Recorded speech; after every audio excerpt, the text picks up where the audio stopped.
Hey guys, thank you so much for having me, first of all.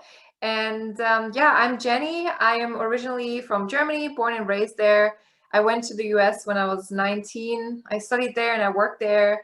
And then I had a hypnosis session. And with that hypnosis session, I decided to quit my job and travel the world right after that session. And so I've been doing that for the last 5 years, but I've now settled in Cape Town and have become a hypnotherapist myself because I love it so much, and also included breath work in what I do as well.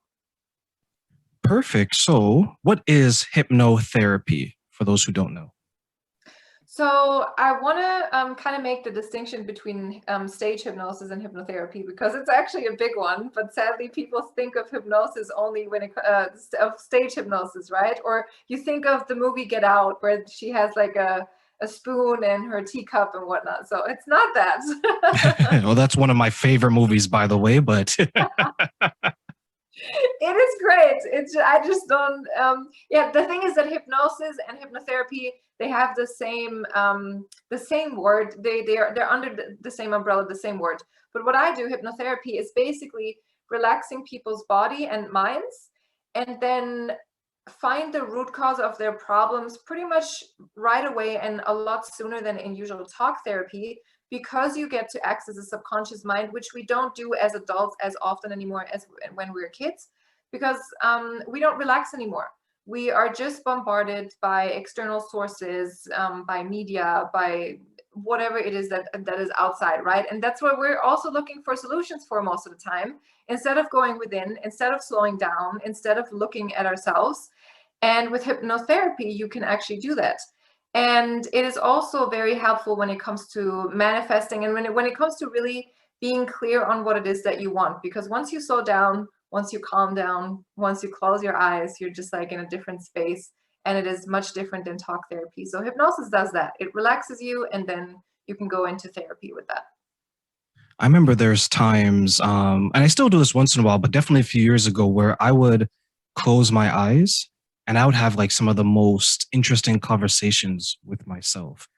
You block everything out and you begin to understand more about yourself. Is that something you help people do when they would attend a session with you, for example? 100,000% always, because your subconscious mind holds all the patterns, all the habits, all the beliefs that you have, and it is actually 95% of your brain. So guess what? When you're in a state of being awake, you only use 5% of your brain, and the 95%, they're running without you even knowing it, but they're running the show basically. So whatever problem that you have today, whether that's in a relationship, whether that's in finances, whether that's in whatever else it is a subconscious problem, because you are it's like a computer hard drive. So you are programmed to act a certain way, to react a certain way towards your problems and towards your issues. And you can only change your habit of reaction by working with the subconscious mind. So that's why it is so powerful, and it can be such a quick turnaround, and a really, really effective therapy. It's like 90% effective when you want to look at numbers. Wow, that's amazing because so many people like that number, right? Like we seem to participate or get more encouraged when it's like something that's 90% or more, 95%. And because if we're going to go down a path of something that may be unfamiliar to us, such as hypnotherapy, because it's unfamiliar to me, hearing these stories, like hearing about you enjoying it and how it changed your life, and hearing how successful it is with other people. Like, take us through that process. If I were to come to you and I want to discover myself, let's say that I'm in a situation in my life, I can't fix my relationship, whether it's romantic or personal. I just can't make it work because I'm the constant in an equation that continues to fail when it comes to relationships. What's the process that you would take someone like me through to better help our audience? I love that how you already recognize the pattern. That's the first step. Like really recognizing a pattern, because you are the constant. You are the number one thing that is, having this pattern in your life. So how it's working is basically, maybe you recognize the pattern, maybe you just recognize that something is off and you need help. that, one of the two things, and then eventually you'll recognize the pattern as well. And then you come to me, and what we do in a session is basically we relax your body and your mind. So you close your eyes, and with my voice, I will walk you through a visualization, like a guided meditation. Lots of people have done guided meditations before nowadays. So I'll literally walk you through that. I'll relax your body, your mind, and then I'll bring you maybe to a garden, to a beach, to a place in nature. And then your whole thinking mind and judging mind will be turned off. And then you talk from a completely different place, because you will not think about what it is you're talking. You will not think about what the root cause may be, but you will just say it. It's like accessing your soul. It's like accessing your higher self. And you can also, that way you can access past lives. You can access like otherworldly beings and their wisdom, so to say. You can access the world that we as humans have forgotten or are programmed to forget. So it is really it's the biggest gift that you can give yourself. And it's not only hypnosis. You can do it by yourself in meditation. You can do it with breath work. There are lots of other subconscious therapies, but it is the biggest gift that you have inside, because you are now accessing 95% of your brain rather than 5% of your brain. And so obviously discovering the pattern is the first step, and then you can work around it. And most of the time, our patterns come from something in childhood, or something that has happened to us like years and years and years ago. Imagine that. I'm going to give you a simple example. When you are walking a street corner and all of a sudden somebody scares you, like, oh my God. So you remember, next time you go back, you remember the smells, you remember the street corner, you remember the sounds. And by the next time you hear a sound like that, you will automatically remember that somebody scared you. When you remember the smell, you will automatically remember that somebody scared you. So this is a so-called negative situation that your brain has stored. And now when you access your subconscious, you can simply change that situation.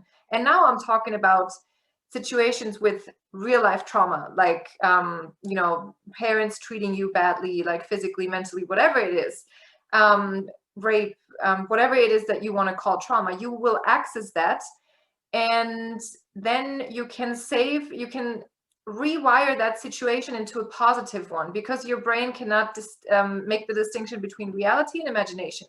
So we basically save that situation with all its learnings, with all its lesson in your brain in a positive light. So that is not, what is it called? Not dangerous positivity, but what is that expression? I forgot. I don't know if you know. Like negative reinforcement? No, it's like kind of like, positivity that is not in the right place, or is not good, because it's too much positivity. I don't know. It'll come to me. But when we save that situation in a positive light, your brain will store it in a positive light as well. And the next time you're going to be on that street corner, or hear that smell, or hear the sound, you're not going to remember the negative, what actually scared you, but you're going to remember maybe the lesson or something positive that was in the situation. And that's how you can really program your brain to not only think differently, but react differently as well. That reminds me, and you explained it and I articulated it so well. Reminds me of a young lady I used to know who had this fear of birds, especially large gathering, not a single bird, large gathering, and was able to be pinpoint to her childhood. She had a situation where she felt the birds were attacking her, and it stayed with her all these years later. And I love the example that we compare to like luggage, right? How the suitcase in your left hand is all your negative emotions, your negative experience, your exes that treated you poorly, and then the luggage in your right hand is all the positive, your strong mother, your strong father, your strong brothers, your accomplishments. And so many of us seem to take both with us instead of leaving the one in our left hand in the past and just carrying forward with the one in our right, which is more positive, which is better, which is more conducive to a stronger and better version of ourselves. When you speak to your clients, when you speak on the podcast, or even from your personal experience, when you had this profound moment, is there a point either with yourself or the people you dealt with, where you can point to them and say, this is a moment they get it. And this is a turning point in their life where you now know they are going to do better and be better. Sometimes it is a moment, and it can be a moment. So for example, for me, that first hypnotherapy or session, that was like, I woke up the next morning and I don't remember what she said because it's been such a long time ago. It's been like 5 years. So I don't actually remember the words or what we did or what we worked on. But my mind was just like, Jenny, you're going to leave LA and you're going to start freaking working while traveling. Working while traveling. You're going to do that. And there was no turning back. So it can be a moment, it can be a single session. But what is beautiful is, and my clients have that, all of them. But what is beautiful is that they actually, over time, there's so many moments when they realize, oh my God, I worked on this like 2 months ago, and now the epiphany is coming. So it's your mind, your subconscious mind is working underneath whatever it is that you're consciously experiencing. So the epiphanies can happen even 2 months later, which is beautiful. But sometimes when you go into a session and when you ask for a person's purpose, like when I found my purpose, then all they said was, your purpose is learn and teach how to love. And my whole life made sense. Like literally from the way I was growing up, the guys that I was dating, my life now, it's like, this is truly my purpose. And other people's purpose is like another word, like freedom or truth. And their whole life makes sense when they find that word, or when they realize why they chose their parents, or when, I can give an example. For example, there was a client who came to me, and I'm allowed to share this because he gave me permission. He would not eat anything besides candy, nothing besides candy, just like sweet stuff. And he wanted to change that. So we went into the session. In the first session, we found out it was because of the way his parents treated him. His dad made him promises that he never kept.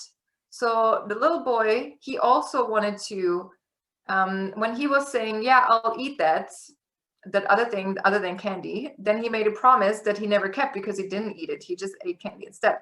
And then his mom, what was it with her? There was something also with his mom that was going on because he just, oh yeah, so the candy, he felt like it also gave him warmth and love. That's why he would just eat that.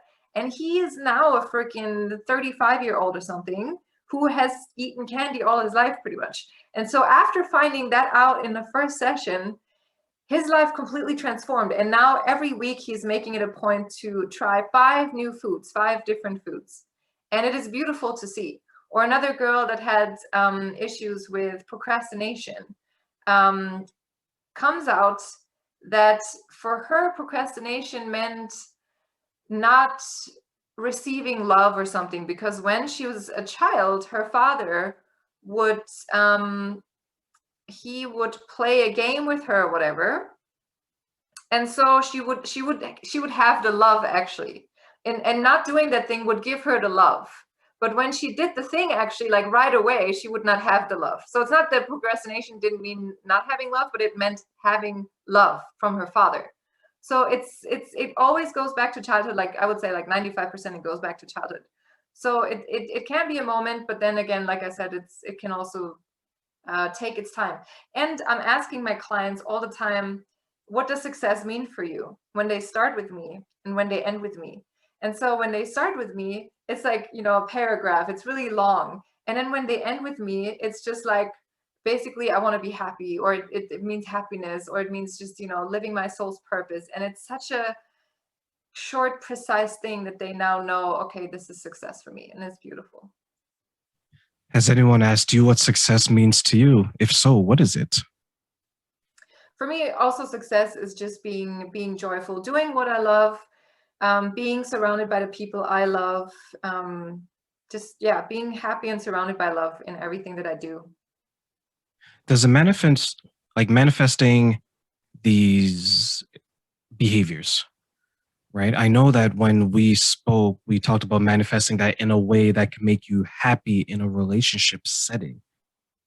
How do we do that when many of us, as you pointed out, and as we briefly discussed, we have the adverse childhood experience, we have disappointment in the first representation of women and men in a heterosexual relationship to us. As a man, if I have a bad experience with my mother, does that mean I'm going to manifest bad energy or maybe potential bad experiences with women? And on the opposite, if there's a woman and she has a bad experience with her father, is she going to go down that same route? Like, how would we manifest our dream man and woman, as you and I touched on briefly before today? I love that question, and thank you so much for asking me that, because I really love speaking about that too. Um, I can give my own life example, because for me it was that way. My parents had a very tumultuous relationship, as I can call it.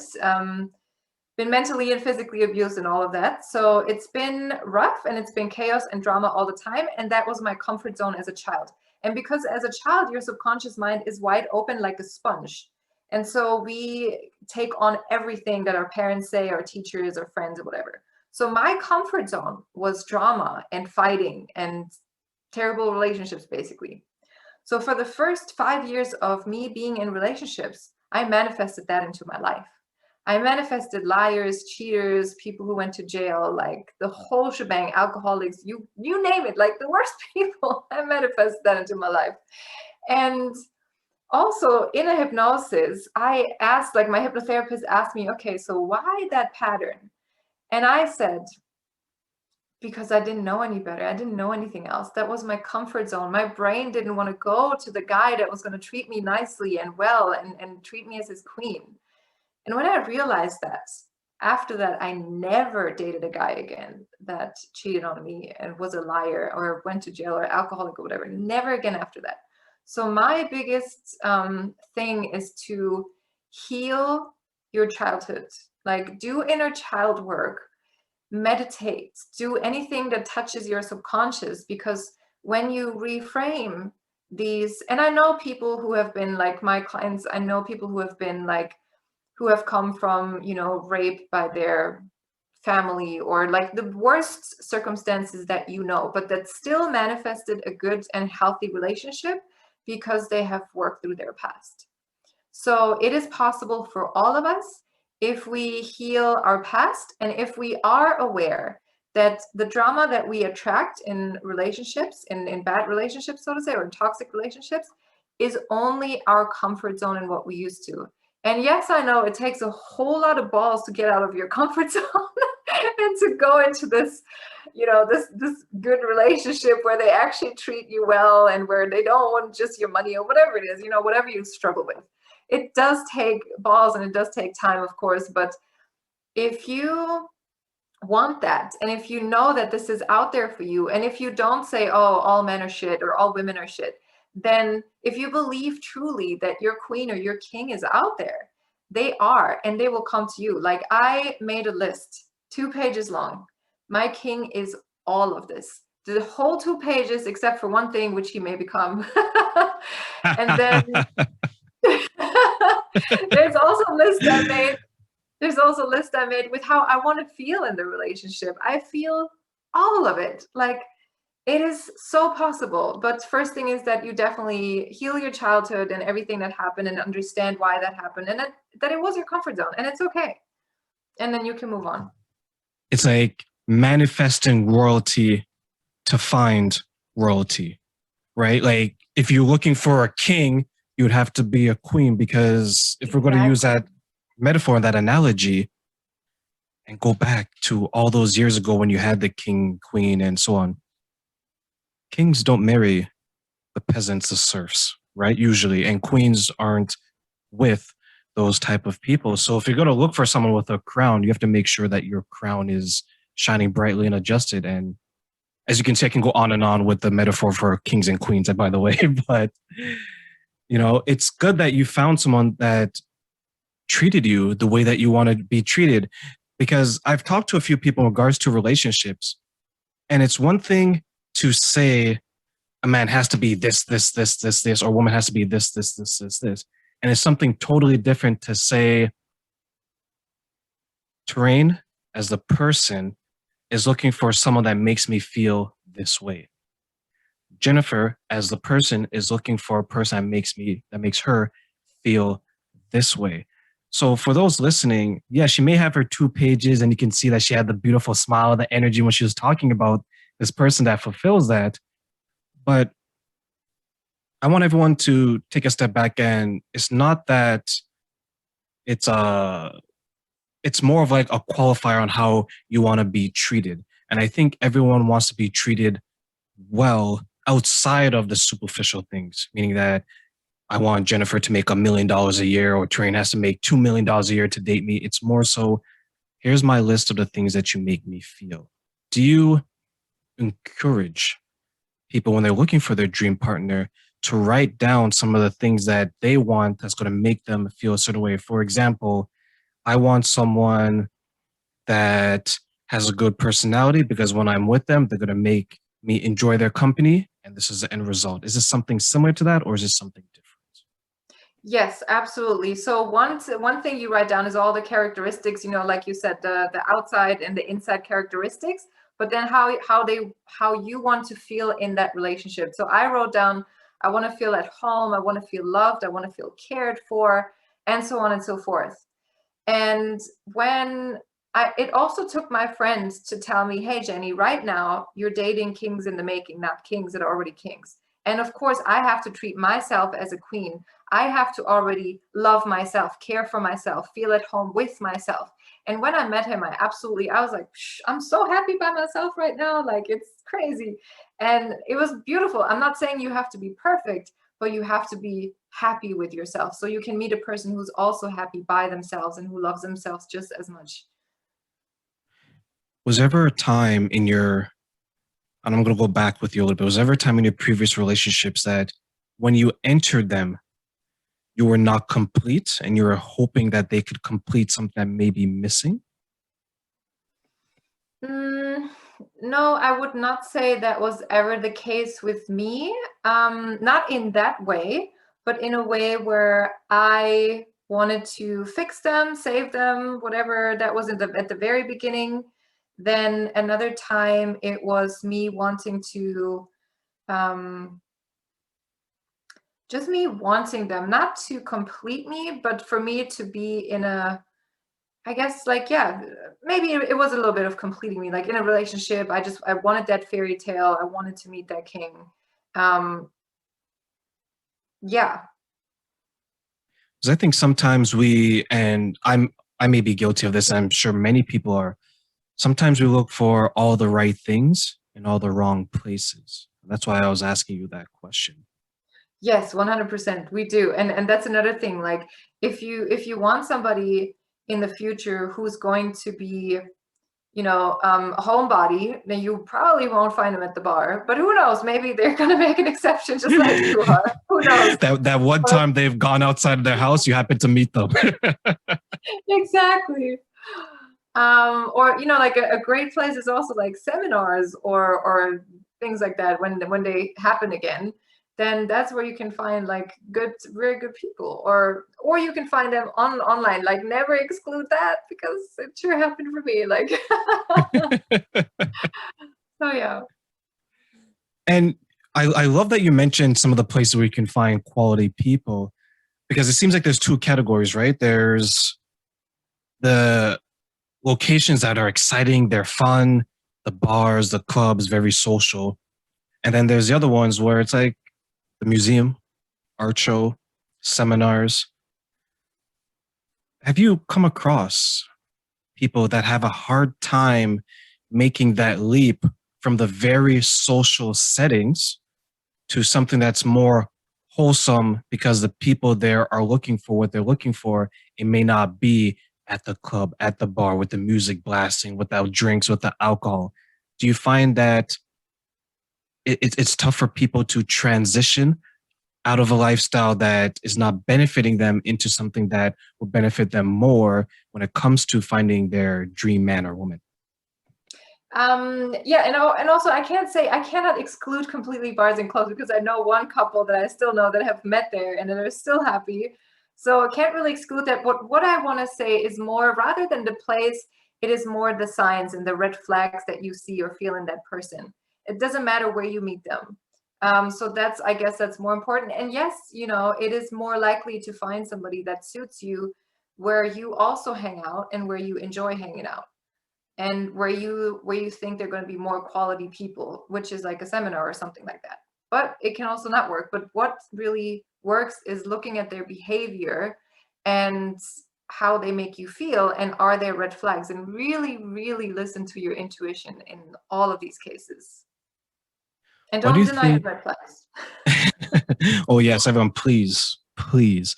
If there's one thing you get from this, well, you should get many gems from this conversation, but please don't ignore the red flags. But I'll turn that back to, why do you think we ignore them? Because sometimes, like for me, it's like I wanted that love so bad. I wanted to be with that person so bad. Or because we think, oh, it's something we can deal with, or um, you know, like we adjust ourselves more so that they will like us, or that we think they will like us more, because we just adjust to them more. We take our own happiness back, our own shine, our own light, we take it back for them. And when we do that, that's a huge red flag. That's the biggest red flag ever, because you should be the person that shines the brightest in front of your partner, that will shine the brightest as well when they're with you. And not that they will dim your light or you will dim theirs, but actually you both shall shine the brightest. And that's a really big sign that that's a green flag. But red flags, yeah, yeah, I guess we just want, and sometimes we're tired, you know, when we've been looking for a partner for like what, 5 years, 6 years, even longer than that, we're just like tired, and we're like, can this be it finally? And can we ignore the red flags? Because like, whatever, I'm done. Like, I'm done looking. I don't want to look again. I don't want to go on another date. I see I see so many people doing that, that's my friends, and they go into the situation like you mentioned, they want love or companionship, or in one case, she wanted to have children so badly that she had boyfriend number one, didn't work out, boyfriend number two. So by the time she got to someone, she's able to have that child with someone. She knew in her heart that this relationship wasn't going to be long term, that wasn't going to work. And now she's in a situation, she's not married. She has two kids by two different people because she wanted children so badly. And when I used to have conversations with her, I would tell her that part of the issue is you want it so bad that if whomever is willing to agree, you're going to do it without setting up maybe the best structure for that child. And it goes back to your point that when we, it's like tunnel vision. We just focus on this one thing. I want love no matter where I get it. And you get it from someone that, yes, they're giving you love maybe in the way that you desire it, but there's so many other things that are toxic to you, to the point where you may become codependent on the person. You may lose your friends. You may lose yourself. Why do you think that happens to so many of us? Not necessarily when we're younger, but it seems like it tends to happen when we're older.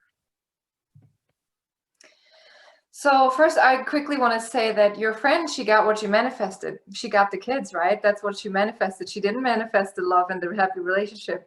And that mistake I made, that at the very beginning, I manifested every single guy for 2.5 years. Every single guy that I wanted, I got. But I never manifested a relationship. So that's one thing. If you guys want a relationship, really manifest that. And so then why do so many of us lose ourselves when we're older is because we're afraid. When the older we get, the more fear we have. As children, how much are we playing? How much are we having fun? How much are we not afraid of things? And this is because we live with our subconscious mind wide open. There's no fear, because our subconscious mind, our soul, our higher self is love. Everything, every action that we take comes from love. And then when we grow up and get all these things from our parents, our teachers, our friends, it's all like, oh, you shouldn't do this because this will have whatever consequence. And this instills the fear in us. And the older we get, the more fear we have. So instead of us shining our light, instead of us becoming who we truly are and who we really want to be and who we have fun being, we have this voice in the back of our mind that says, no, you can't be that because of XYZ consequence that I heard when I was 5 years old. So that's why I think fear is a really big factor. And I will agree. I think we have fear of a situation of being alone, as you mentioned, as we get older. Because as kids, everything is fun. Just being outside in the sun, being in the dirt, right? Little things. Yeah, but as adults, it's like, okay, I need to work to pay the bills. I need to pay for this car. I need to network with people like you, for example. There's a lot more pressure on us, and we not only fear what we haven't accomplished yet, but I think so many of us fear the possibility of not becoming what we want because, to your point, we can't manifest a successful version of ourselves, not only in the world, but in our minds. Does that happen with some of the clients that you deal with? So the good thing is that the more I work with my clients, the more they lose that, and the more I have lost that. If you would have asked me 5 years ago, if you would have told me where I am today, I would have said, "Ha, that's funny," But I freaking love what I do now. I'm really truly happy with what I do, and people can see it. They can see that I'm good at it, and they can see that I shine. And so it's yeah, when people work with me, they lose that fear because they get to know themselves. And when you take the time to get to know yourself and what you're good at, what you're great at, what you love doing, how you were as a child, and when you get that inner child back in you, when you give that inner child a home in you, and when you really do what you love, then the fear will more and more diminish. And then the more you will get the courage to ask for what you want, the more you will get the courage to actually go for it and to really manifest that into your life. Because now you think, okay, fuck yeah, I deserve that. I deserve everything. I deserve the money. I deserve the partner. I deserve the great job. I deserve my own business, whatever it is that you want, I deserve that. And the more you get to know yourself, the more you actually also come from a place of love rather than fear.